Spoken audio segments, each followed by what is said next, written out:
고린도전서 12장부터 시작된 신령한 은사에 관해서 우리가 계속 이야기를 나누고 있습니다. 하나님은 우리에게 많은 신령한 은사를 허락하셨습니다. 그 많은 신령한 은사들, 그러니까 방언, 예언, 병고침, 영분별, 이런 은사들 중에 바울은 말하기를 더욱 큰 은사가 있다라고 시사합니다.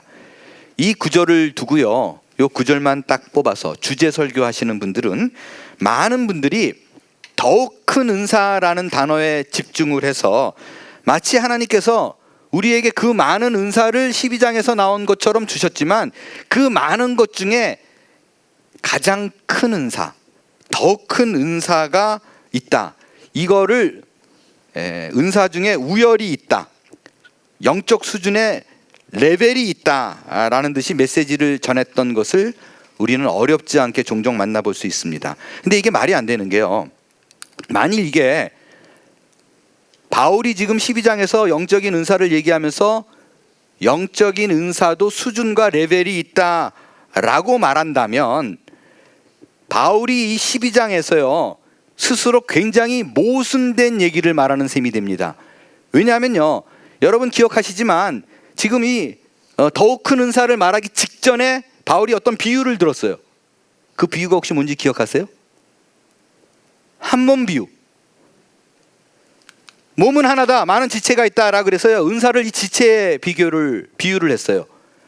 그러니까 눈, 코, 입, 팔, 다리 다 나눠져 있지만 이 어떤 것도 중요하지 않은 게 없다, 또 이게 다 있어야 한 몸이다 라고 얘기해서 분명히 은사를 지체로 비교했기 때문에 그 어떤 것도, 덜 중요한 것도 더 중요한 것도 없다라고 바로 직전에 얘기했어요. 근데 더 큰 은사를 사모하라라는 것이 다 똑같다라고 얘기해놓고 큰 은사가 있다, 이게 벌써 말이 안 되잖아요. 앞뒤가 안 맞는 말이에요. 그럼에도 불구하고요, 우리는 이 구절을 대할 때마다 더 큰 인사, 맞아, 더 큰 인사가 있어 라고 느끼는 이유가 있어요. 왜냐하면 더 큰 은사를 사모하라 라고 말한 다음에 바로 이어지는 게 사랑이에요. 그죠? 그러니까 더 큰 은사를 사모하라 라고 말한 다음에 병고침이라든가 뭐 통변이라든가 이런 게 이어지면 이게 좀 그런데, 납득이 안 될 텐데 바로 이어서 사랑을 얘기하니까 맞아, 사랑은 다 덮을 수 있어, 이게 더 큰 은사야 라고 우리가 그냥 느껴지는 거예요. 근데 지난주에 말씀드린 대로요, 사랑은 은사가 아니에요. 사랑은 신자라면 누구나 모두 다 반드시 다 해야 되는 거예요. 그래서 신자라면 가져야 될 삶의 방향과 태도예요. 그러니까 이거는 은사이건 아닌 건 상관없어요. 신자라면 다 해야 되는 거예요. 그래서 바울은요, 사랑을 은사라고 얘기하지 않아요. 웨이, 길, 방법이라고 얘기해요. 그러니까 사랑은 내가 받은 은사니까 받은 사람이 쓰고 안 쓰고가 아니라 모두 다 이 자기가 갖고 있는 은사를 쏟아부어야 되는데 그 은사가 제대로 워크할 수 있도록 치는 기름과 같은 거예요.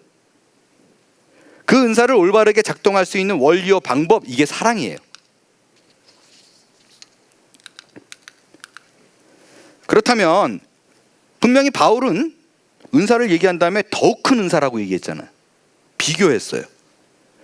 이게 무슨 뜻인가? 이거를 해석하려면요, 그 구절만 딱 뽑아서 보면 안 돼요. 12장 앞뒤 문맥을 봐야 돼요. 아니, 고린도 전체에 흐르고 있는 맥이 무엇인가를 잡아야 돼요. 그 문맥을 통해서 해석해야만 됩니다. 바울은요, 고린도전서를 시작하면서요, 은사에 관한 얘기가 나올 때까지 계속해서 한 우물을 팝니다. 이 얘기 저 얘기 하다가 결국에는 하나로 들어가요. 그건 뭐냐면 공동체의 유익이에요. 어떤 얘기를 하든 간에 공동체의 유익으로 몰아가요. 이게요, 한두 번 얘기하는 게 아니에요. 공동체의 유익을 제가 몇 개만 뽑아 볼게요. 다 소개할 수도 없으니까. 10장 24절, 자기의 유익을 구하지 말고 남의 유익을 구하라. 33절, 자기 유익을 구하지 말고 뭘 해라? 많은 사람의 유익을 구하라. 몽땅 다 이렇게 써 있어요. 이런 관점에서 성령께서 주신 이 영적인 은사도요, 공동체의 유익을 위해서 준 거라고 말씀을 하십니다. 그러니까 바울이 말하는 더욱 큰 은사라는 것은요, 상위 하위 개념이 있는 게 아니에요. 공동체의 유익으로 어떤 것이 더 가치가 있는가, 어떤 것이 더 많은 유익을 줄 수 있는가를 구분하는 거예요. 상위 개념이 아니라고요. 더욱 큰 은사, 이게 비교급이잖아요. 컴패러티브한 거예요. 비교급을 썼다는 말은 뭐냐면 뭔가 대상이 있는 거예요. 그냥 말하면 안 돼요. 비교가 있어야 돼요. A와 B를 비교해야 돼요. 그렇잖아요. 13장에는 A와 B, 이 사랑에는 비교가 없어요. 14장에 비교가 등장합니다. 어떤 비교가 등장해요? A와 B, 방언과 예언을 비교합니다. 확실하게 대조해요. 방언은 자기의 덕을 세운다. 예언은 교회의 덕, 공동체 덕을 세운다. 방언과 예언을 비교해요. 그러니까 14장 전체가요, 공동체의 유익이라는 관점으로 계속해서 방언과 예언을 비교하는 내용으로 전반적으로 다 채워져 있어요. 뭐 예를 들면 5절도요, 방언과 예언, 방언은 좋지만 예언이 더 낫다, 뭐 이런 거요. 6절에도 방언보다 예언이 더 유익하다, 이렇게 방언과 예언을 비교합니다. 그래서 오늘은요, 이 두 가지 은사, 방언과 예언에 대해서 풀어갈 거예요. 왜 바울은 방언은 개인에게 유익하고 예언은 공동체에 유익한 것인가, 이렇게 왜 풀었는가를 설명할 거예요. 제가 오늘 이 방언과 예언에 대해서 풀어나가기 전에 여러분에게 먼저 주지하고 꼭 못 박아놓고 시작해야 될 게 있습니다. 방언과 예언이 있지만 이 둘 중에 뭐가 나쁘다는 개념은 없어요.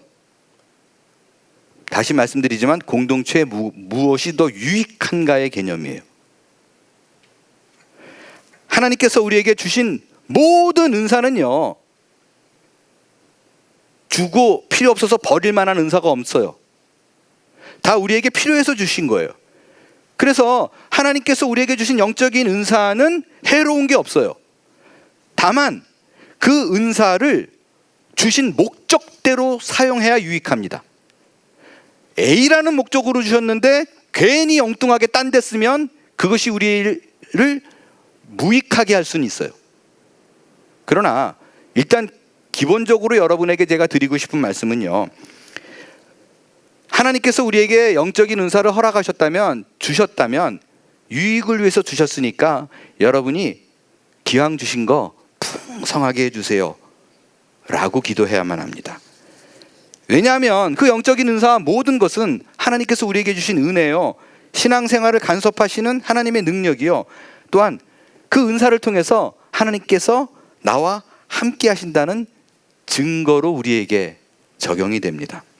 다만 제가 늘 말씀드리지만 그 영적인 은사는 말씀보다 위에 둘 수 없어요.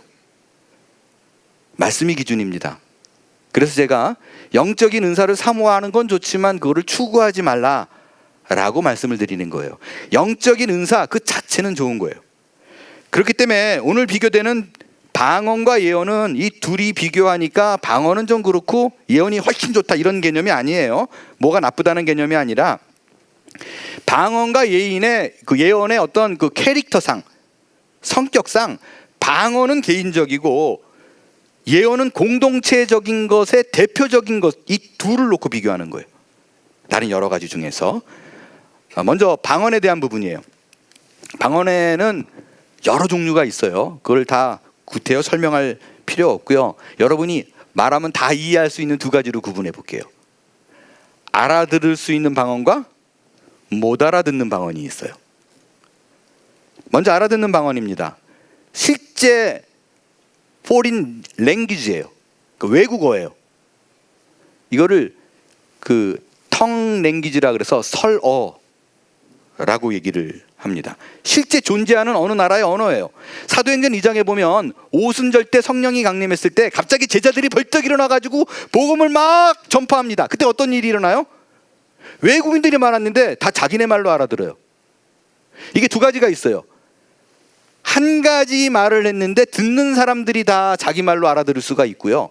또 다른 하나는 제자들마다 각자 헬라어를 하든 재패니스를 하든 코리언을 하든 자기에게 주어진 은사 방언을 했는데 그게 자기 나라 말이더라. 이런 두 가지 뜻이 있어요.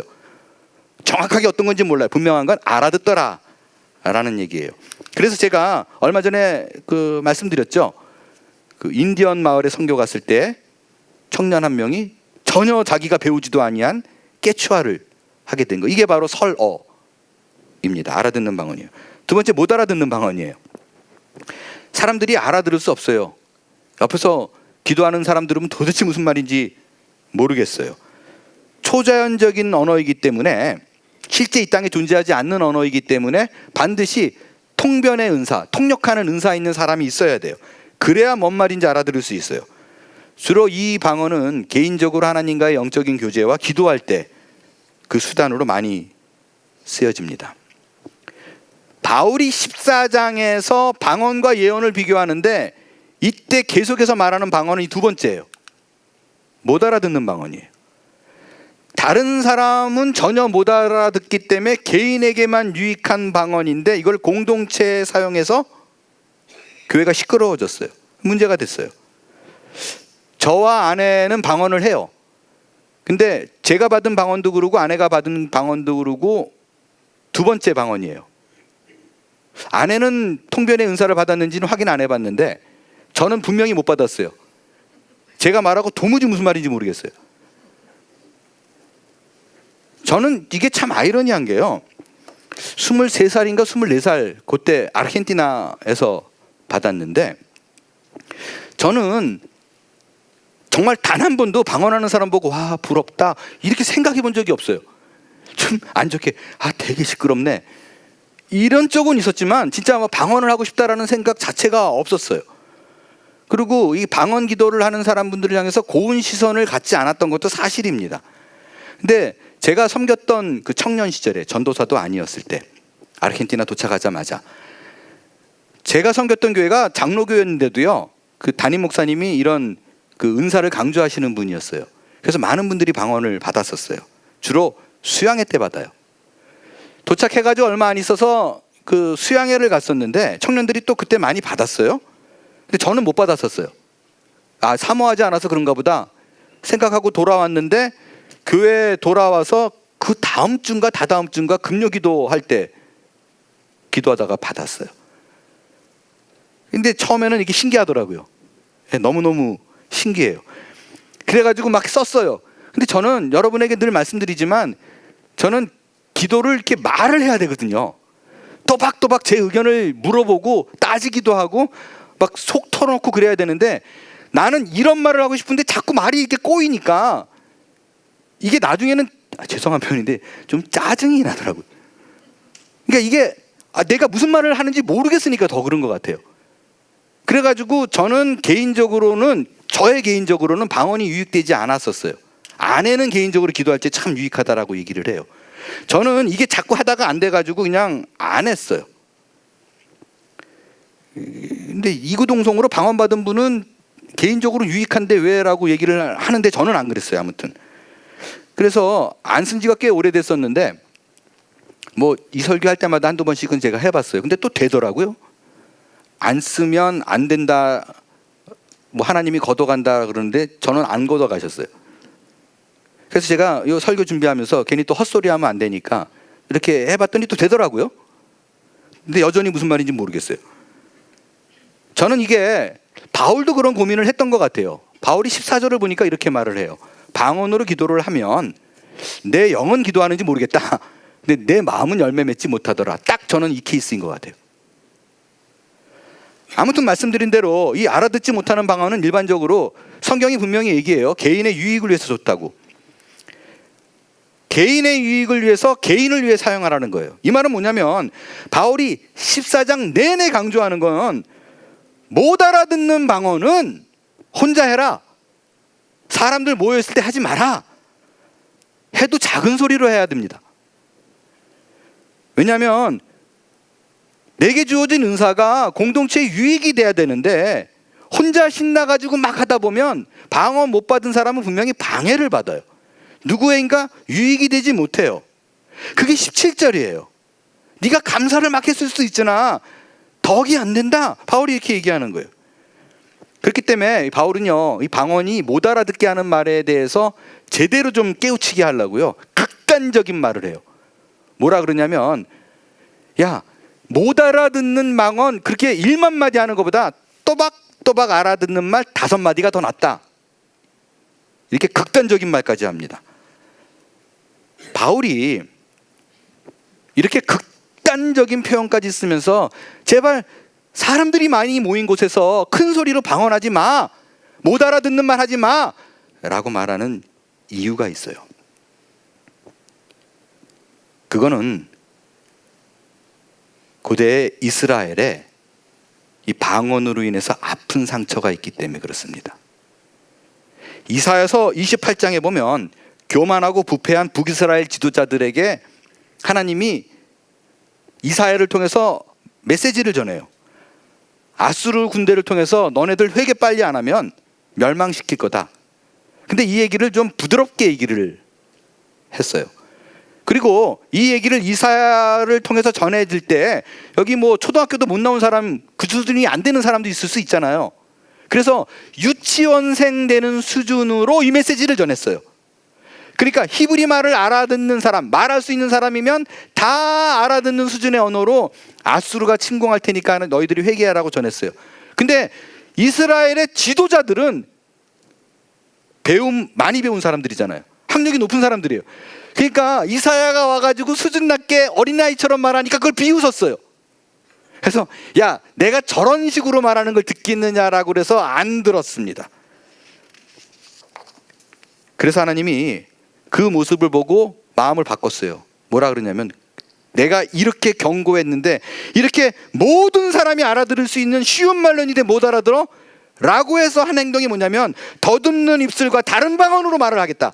니들이 못 알아듣는 말로 내가 너희들에게 경고할 거야, 메시지를 전할 거야 라고 해서 그들이 못 알아듣는 더듬는 입술과 다른 방언으로 전했어요.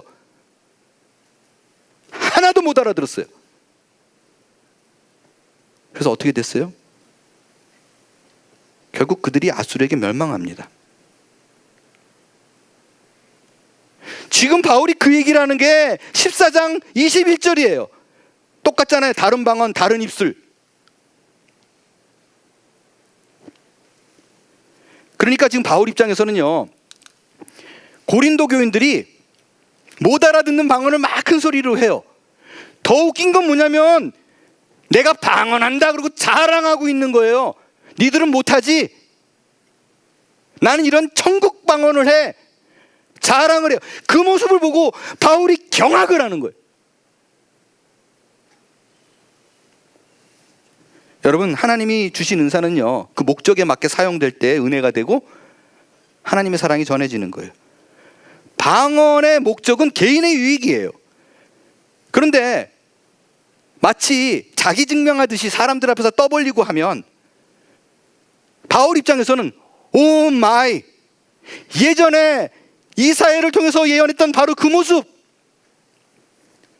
이스라엘 백성들이 못 알아듣는 말을 해서 결국에는 멸망하게 한 그 장면이 떠오르는 거예요. 여러분, 어떻게 알겠어요? 지금 우리가 하는 방언이, 누군가가 공동체에서 큰 소리를 하는 방언이 우리에게 주시는 경고이고 징표인데 아무도 해석하는 사람이 없어요. 본인도 잘 몰라요. 근데 계속 떠벌린다면 그 경고를 못 알아듣는 이사야 시대와 같은 일이 벌어진다고 어떻게 아니라고 말할 수 있겠어요? 그래서 바울이 단언해요. 못 알아듣는 방언을 대중 앞에서 할 때는 반드시 통변의 은사를 받은 자와 함께 해라. 통역하는 사람 없으면 잠잠해라. 말하지 마라. 그냥 혼자 하나님께 얘기해라.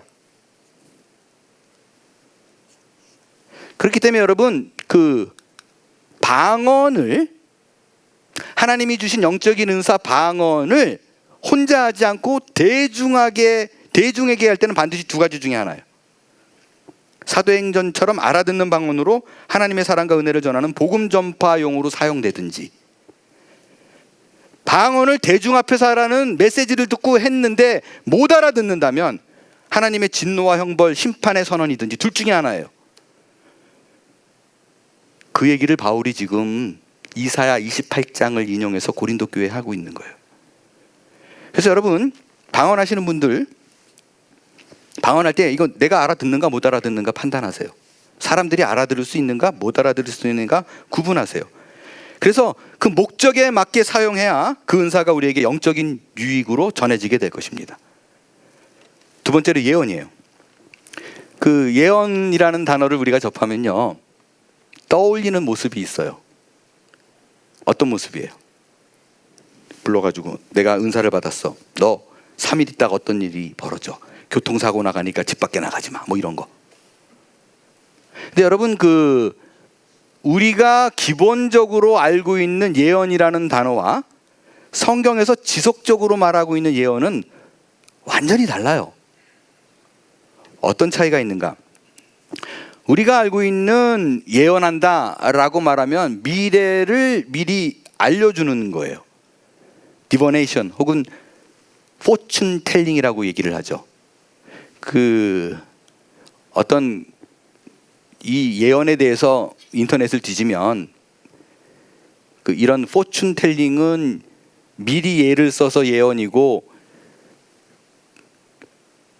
성경에서 말하는 예언은 맡길 예를 써서 다른 뜻이다 뭐 이러고 얘기했는데, 제가 이거 중국어 교수님에게 물어봤더니 똑같아요 그렇게 얘기하더라고요. 그러니까 그 한자를 쓰는 거는 지금 맞지는 않는데 영어로는 정확하게 구분을 해요. 어떻게 구분을 하냐? 앞서 말씀드린 대로 점장이들이 하는 예언은 포춘 텔링이에요. 근데 성경에 적혀 있는 예언은 그런 뜻이 아니라 프로퍼시예요. 이 말은 뭐냐면 하나님의 말씀이 있어요. 그 메시지를 대언하는 거예요. 하나님이 직접 말하지 않고 누군가를 통해서 말하는 게 예언이에요. 그래서 한자로 맡길 예를 쓴다는 말도 맞아요. 하나님께서 내게 맡겼다라는 거예요. 그러니까 하나님께서 내게 맡긴 메시지를 전한다라는 거는요, 꼭 미래만 말하는 거 아니에요. 하나님이 우리에게 하실 말씀을 대신 전하면 그 어떤 것도 예언이에요. 여러분이 이해가 잘 안 될까 좀 극단적인 예를 좀 들어볼게요. 이해가 빠를 거예요. 하나님이 전하실 얘기를, 하나님의 뜻을 누군가를 통해서 전한다. 이거 어디서 많이 본 거예요? 뭐예요? 설교예요. 그래서 성경이 말하는 예언의 스펙트럼은 좀 넓어요. 설교도 예언에 속합니다. 왜냐하면 하나님의 뜻과 메시지를 사람에게 전하는 일이기 때문에 그래요. 이렇게 말하니까 이제 점장이가 말하는 예언과 성경에서 말하는 예언이 조금 구분이 되시죠? 조금 더 구체적으로 말해볼게요. 점장이의 예언과 성경이 말하는 예언은 어떤 차이가 있는가? 성경의 예를 드는 게 제일 좋을 것 같아요. 출애굽기에 보면 모세가 80이 되었을 때 하나님이 짠짜라짠 그러고 나타나요. 떨기나무 가운데. 그럼 뭐라 그래요? 너 이스라엘에 가서 그들을 이스라엘 백성에게, 이집트에 있는 이스라엘 백성에게 가서 그들을 탈출시켜라 라고 얘기하니까 모세가 할렐루야 안 그랬잖아요. 지금 무슨 소리 하는 거예요? 내 나이 80이에요. 하나님 이러는 거 아닙니다. 내가 40세 힘 팔팔할 때 히브리인들을 위해서 내가 무엇을 하오리까 그럴 적에는 아무 소리도 안 하다가 내 나이 지금 80 됐는데 지금 하나님 어떻게 지금 가가지고 하라 그래요? 사람들이 따라오겠어요? 내가 가가지고 지팡이 가지고 얘들아, 이스라엘 백성들아, 이집트를 나가자 그러면 따라오겠냐고요? 말이 좀 되는 얘기를 하세요. 자꾸 이제 하나님하고 이렇게 아규를 하잖아요. 그러니까 모세가 뭐라 그러냐면, 오케이, 그러면 내가 갔을 때, 내가 그곳에 갔을 적에 이들이 저 사람이 하나님의 사람이구나, 이 증거를 좀 보여주세요. 그 증거를 보여주면 내가 갈게요 라고 얘기해요. 여러분, 이때 모세가 원하는 내가 하나님의 사람이다, 능력 있는 사람이다 라는 증거가 뭐였을까요? 아마 이런 거였을 거예요.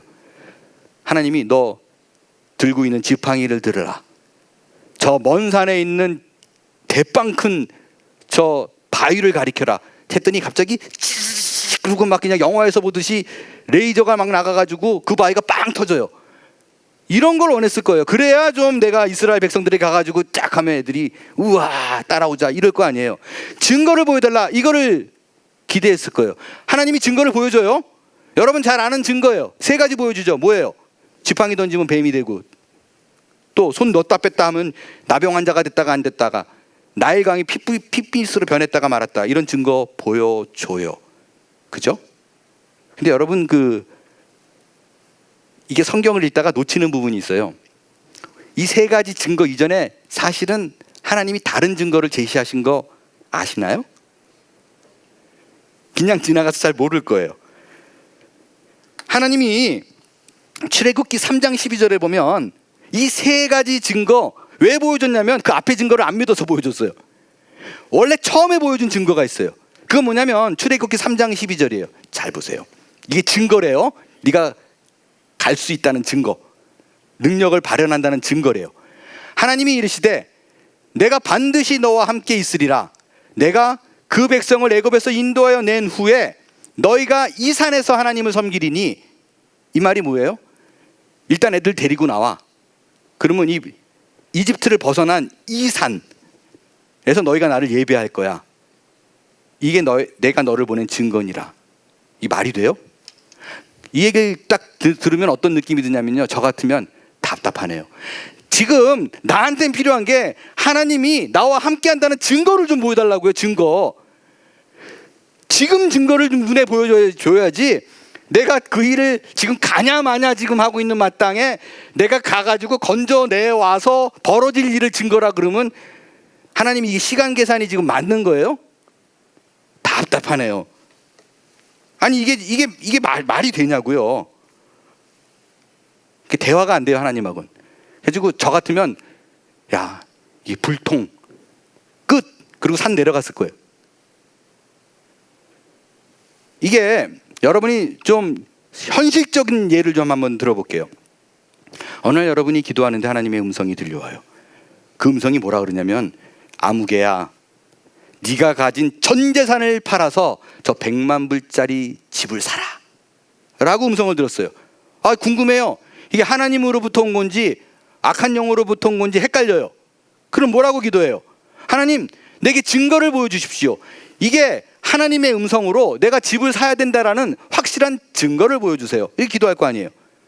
기도를 한 3일 했는데 갑자기 아버지가 집에 띵동 그러고 방문했어요. 무슨 일이에요? 그랬더니 뚝 와가지고 갑자기 20만 불을 툭 던지면서 이거 너 가져라. 이거 왜요? 그냥 가져으로 갔어요. 오, 이건 확실한 증거죠. 왜? 디파짓 20% 아니에요. 100만 불에 20%. 이런 구체적인 증거가 있으면 하나님으로부터 온 거 맞습니다. 그리고 뛰어들 수 있어요. 근데 하나님 증거를 보여주세요. 그랬더니 하나님이 뭐라고 말을 해요? 뭐 이렇게 보여주는 게 아니라 또 말을 해요. 네가 그 집을 사면 그 집에서 선교사들이 묵으리라. 이게 뭐예요? 내가 지금 살까 말까를 고민하고 있는데 산 후에 벌어질 일을 아무 생각이 없는 것 같아요. 뭔가 확실하게 근거를 보여줘야 내가 움직일 텐데 하나님이 예언이라고 하는 얘기는 하나도 내가 움직일 수가 없어요.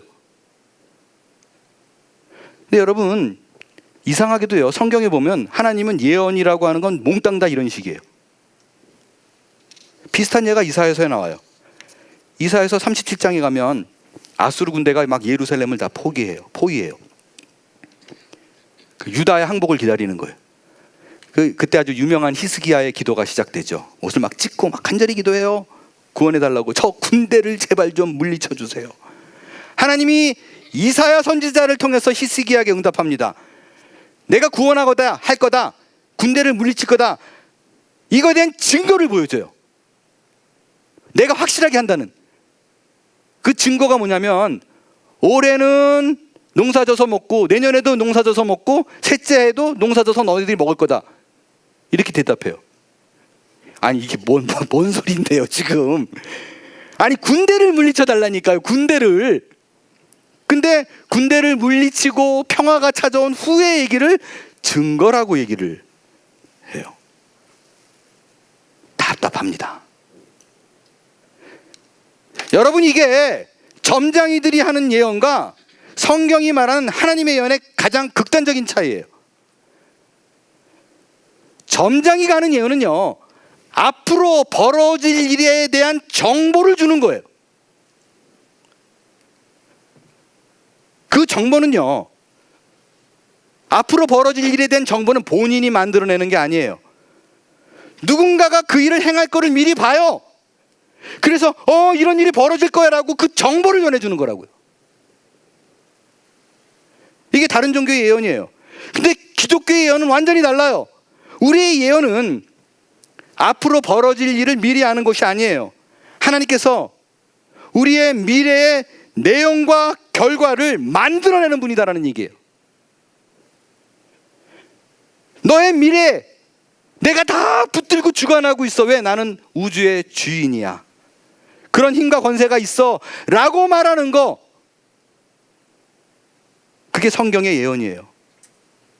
그래서 나는 좀 뭐 이런 거 없어요? 라고 얘기하는데 하나님이 모두 다 이런 얘기예요. 걱정하지 마. 내가 미래의 너를 이렇게 만들 거야. 하나님의 의지가 들어있다고요. 그게 성경의 예언이에요. 우리는 모든 신자는요, 예외 없어요. 모두 다 하나님의 손에 붙들려서 인도함 받은 자입니다. 그래서 이 자리에 나와 있어요. 그 말은 뭐냐? 우리의 미래가 보장된 자들이라는 얘기예요. 그렇기 때문에 우리가 듣는 그 모든 예언들은 하나님이 누구인가? 하나님이 도대체 당신을 의지하는 자에게 어떤 목적과 의지를 가지고 계신가? 나를 어디로 끌고 가는가? 여러분, 이것이 신앙의 삶 속에서 확인되는 것, 그것만큼의 위로와 격려와 유익은 없습니다. 그래서 여러분, 우리는 굳이 내 앞이 궁금해가지고 막 아둥바둥 살 필요가 없어요. Just do it. 왜냐하면 내 인생이 주의 손에 있다는 것을 깨닫는 것만큼 그 이상 더 값진 인생, 더 유익한 인생은 없습니다. 그래서요, 바울이 방언보다 예언을 하라는 거예요. 이 예언은 앞으로 벌어질 일을 예고하는 게 아니에요. 우리의 예언은 하나님께서 지혜와 계시의 영을 우리에게 부어주시는 거예요. 하나님을 알게 만드는 거예요. 우리의 마음의 눈이 열어져서 그의 부르심의 소망이 무엇인지를 깨닫는 것입니다. 그걸 통해서 하나님께서 내게 허락하신 그 기업의 풍성함이 무엇인지를 알게 되고, 하나님께서 내게 베푸신 능력의 지극히 크심이 어떠한 것을 내가 아는 것, 나로 하여금 알게 만드는 것, 그것이 우리 기독교의 예언입니다. 이 예언의 은사란 각자가 속한 공동체에서 이 일을 하는 거예요. 그래서 예언은 교회의 덕을 세우는 것이고 공동체의 유익이라고 바울이 말하는 거예요. 그렇기 때문에 여러분, 알아듣지 못하는 방언이 아닌 모든 사람에게 덕이 되고 공동체 유익이 되는 예언을 하기에 힘쓰는 자들이 되기를 바랍니다. 하지만 여러분에게 거듭 말씀드리지만 조심해야 될 것이 있습니다. 그것은 여러분이 받은 은사가 방언이든 예언이든 이런 신령한 은사를 받은 것이 이걸 통해서 내가 신앙의 성숙의 길로 삼는 도구가 되어서는 안 돼요. 우리 중 많은 경우는 내가 한 계단 신앙에 더 성숙을 이루기 위해서 이런 외부로부터의 신적 개입을 요청해요. 그래서 하나님의 개입을 통해서, 그런 영적인 은사를 통해서 오늘의 어려움을 이겨내려고 합니다. 여러분, 그러나 그것은 올바르지 않아요. 현실을 외면하는 거고 도망가는 거예요. 신앙의 성숙을 이루는 것에는요, 지름길이 없습니다. 이런 영적인 인사를 오늘의 현실을 이겨내기 위해서 쓰려고 하면 안 돼요. 그건 마치 오늘 너무 괴로우니까 마약 주사 한번 맞는 거예요. 하나님은요, 예언을 통해서 우리를 쉬운 길로 인도하시는 분이 아니십니다. 어려운 길을 걷게 하십니다. 다만 그 어려운 길 속에 함께 하신다는 약속을 하세요. 그리고 우리의 인생의 마지막을 내가 책임져 기꺼이 그 길을 걸어 라고 요구하십니다. 왜냐하면 우리의 인생의 성숙, 신앙의 성숙함이란 고난을 피해서 이루는 것이 아니라 반드시 그 길을 통과해야지만이 내게 주어지는 것이기 때문입니다. 오늘 이 자리에 계신 분 중에 많은 분들이 가정의 문제, 직장의 문제, 건강의 문제, 자녀의 문제, 재정적인 문제로 고통스럽고 힘든 분들이 계실 거예요. 견디세요. 그리고 부딪히고 깨져야 합니다. 대신 낭망하지 마세요. 내가 이것을 반드시 이겨내겠다라고 결심하고 다짐하며 하나님의 부르심 속에서 이루실 그 인내와 기다림의 소망으로 버텨낼 수 있게 되기를 바랍니다. 나를 부르신 주님이 내 인생을 통하여 주님의 뜻을 이뤄 가실 거예요. 동행하시고 함께 하실 것입니다. 그 말씀을 믿고 견뎌낼 때 모든 것이 합력하여 선을 이루시는 그 주님을 주님의 때 모두가 만나게 될 줄로 믿습니다. 일어나 찬양하겠어요.